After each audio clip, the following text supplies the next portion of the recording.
రైతు సోదరుల స్వాగతం.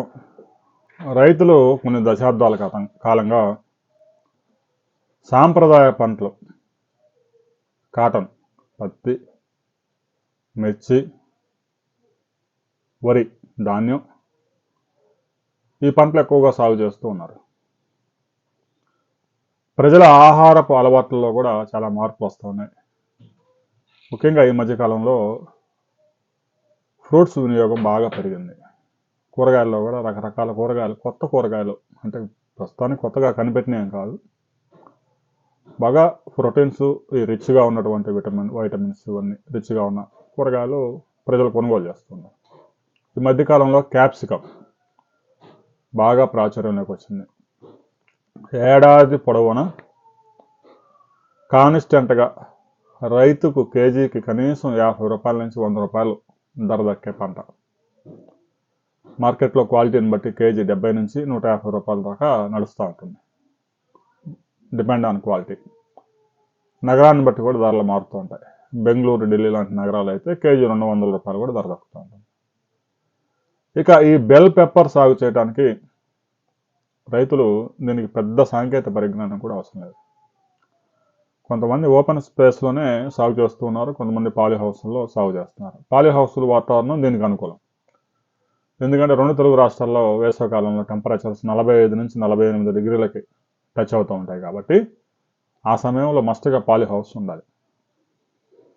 ఇక బెల్ పెప్పర్ సాగు చేయడానికి అనుకూలమైన భూములు, టెంపరేచర్స్ ఎలా ఉండాలి, భూమిని ఎలా సిద్ధం చేసుకోవాలి, నీటి సదుపాయం ఎలా ఉండాలి అనే వివరాలు సంపూర్ణంగా మనం ఈ కథనంలో తెలుసుకున్నాం.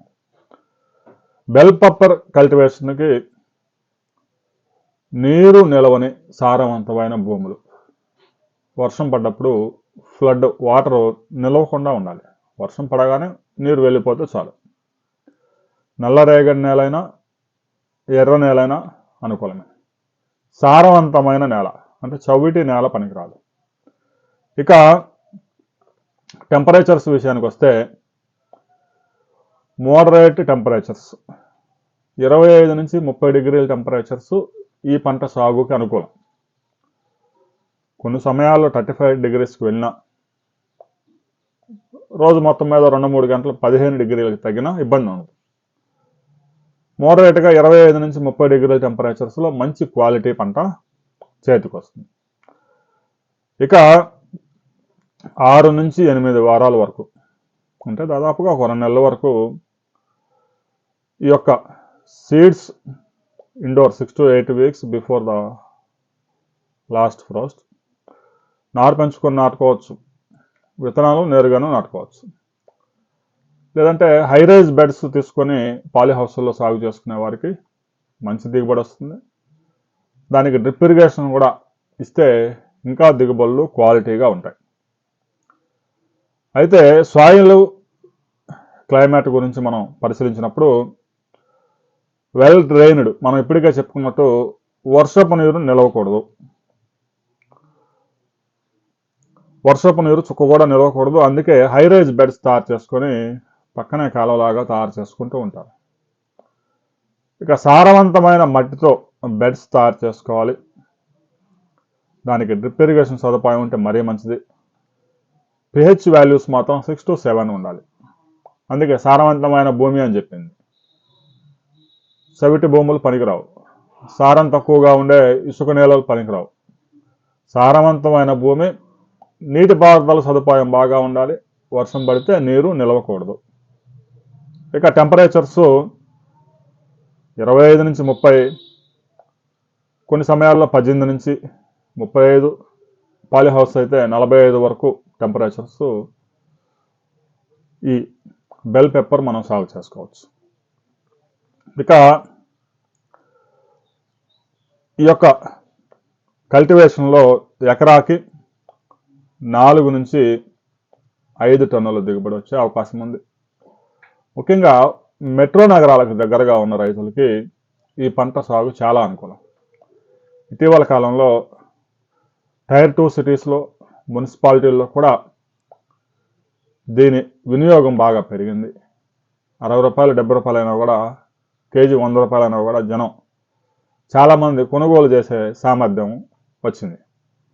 గతంలో కూరగాయల రేట్లు 20-30 రూపాయలు ఉంటేనే గగ్గోలు పెట్టేవారు. ప్రస్తుతం చాలా కూరగాయలు 40, 50, 60, 70 రూపాయల దాకా ఉన్నాయి. క్యాప్సికమ్ కూడా కేజీ 70 రూపాయలు, 80 రూపాయలు అంటే ఎవరు వెనకాడ్డం. ఎందుకంటే కూరగాయలన్నింటిలో కూడా రిచ్ వాల్యూస్ దీంట్లో ఉన్నాయి. ఇక ఈ పంటకి నీటి సప్లై గురించి, water deeply and regularly to keep soil moist. నేల ఎప్పుడు తడిగా ఉండే విధంగా చూసుకోవాలి. అందువల్ల మనం ముందుగానే చెప్పుకున్నాం, డ్రిప్ ఇరిగేషన్ అన్నాం, లేదంటే స్ప్రింక్లర్స్ కూడా పెట్టుకోవచ్చు. ఇంకా అత్యాధునిక సదుపాయాలు కూడా వచ్చాయి. వాటర్ లాగింగ్ ఉండకూడదు. అందువల్ల డ్రిప్ ఇరిగేషన్ చాలా మేలు. ఇక ఫర్టిలైజర్స్ అయితే నేరుగా డ్రిప్ ద్వారా ఇవ్వచ్చు, లేదంటే ఫిజికల్గా కూడా ఇవ్వచ్చు. Use a balanced fertiliser. చాలా తక్కువ ఫర్టిలైజర్ దీనికి అవసరం అవుతుంది. But avoid excessive nitrogen. Urea ఎక్కువ వాడవద్దు. నత్రజని ఎక్కువగా వాడడం వల్ల తెగుళ్ళు, చీడపీడలు ఎక్కువగా వచ్చే అవకాశాలు స్పష్టంగా ఉన్నాయి. తర్వాత which can lead to more leaves and fever peppers. Supplemental feedings with nitrogen and potassium and recommended mind season. Nitrogen, potassium స్వల్ప మోతాదులో డ్రిప్ ఇరిగేషన్ ద్వారా ఇవ్వచ్చు. అవి లిక్విడ్స్లో కూడా నైట్రోజన్ లభిస్తూ ఉంది. ఇక సపోర్ట్ విషయానికి వస్తే, ఈ మొక్క ఏపుగా పెరుగుతుంది కానీ దాని కాండం బలంగా ఉండదు కాబట్టి దానికి మస్ట్గా ఒక సపోర్ట్ స్టిక్ ఉండాల్సిందే. ఆ ప్లాంట్స్కి కనీసం 5-6 అడుగుల వరకు పెరుగుతూ కాయలు వస్తూ ఉంటాయి. అందువల్ల మస్ట్గా సపోర్టు కర్రలు కట్టుకోవాలి. లోపల పాలీ హౌస్లో మల్చింగ్ కూడా చేసుకోవాల్సి ఉంటుంది. ఏదైతే హైరైజ్ బెడ్ తయారు చేస్తారో దాని మీద మల్చింగ్ చేసుకుంటే ఇక కలుపు గురించి ఇబ్బంది పడాల్సిన అవసరం ఉండదు. డ్రిప్ ఇరిగేషన్ ద్వారా ఇచ్చిన వాటర్ కూడా త్వరగా ఆవిరైపోయే ప్రమాదం ఉండదు. దానివల్ల అన్ని రకాల ఉపయోగం ఉంటుంది. మల్చింగ్ కూడా మస్ట్. ఇక పెస్ట్ డిసీజ్ మేనేజ్మెంట్ విషయానికి వస్తే, కొంచెం సాఫ్ట్ పంటే అయితే పాలీ హౌస్లో పెట్టుకుంటున్నాం కాబట్టి చీడపీడలు అంత త్వరగా వచ్చే అవకాశం లేదు. మొత్తం క్లోజ్ ఉంటుంది కాబట్టి ఆ పురుగు చేరే అవకాశం లేదు. ఆ గుడ్లు పెట్టడానికి కూడా బయట నుంచి వెళ్ళేటప్పుడు, లోపలికి వచ్చేటప్పుడు కూడా వెంటనే గబాలన డోర్ వేసుకోవాలి, తలుపులు తీసి ఉంచొద్దు. ఇక హార్వెస్టింగ్ విషయానికి వస్తే